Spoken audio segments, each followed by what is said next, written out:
আর দাদা এটা কি খাবার তুলছেন? চিকেন তন্দুরি দাম কিরকম আছে? 100 টাকা পিস। তো দাদা চিকেন তন্দুরি বানাচ্ছে এখন। আর কি কি খাবার পাওয়া যায়? চিকেন তন্দুরি আছে, লেগ পিস আছে। লেগ পিসের দাম কিরকম আছে? 60 টাকা পিস। 60 টাকা পিস। এইগুলো লেগ পিস তাই তো? হাতে করে দেখান। এটা হচ্ছে লেগ পিস, এটার দাম হচ্ছে 7 টাকা।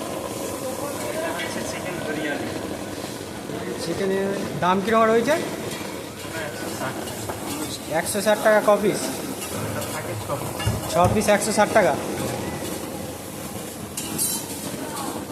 সঙ্গে লেবু দিচ্ছেন, আর কি কি দিচ্ছেন? চাট মশলা আছে।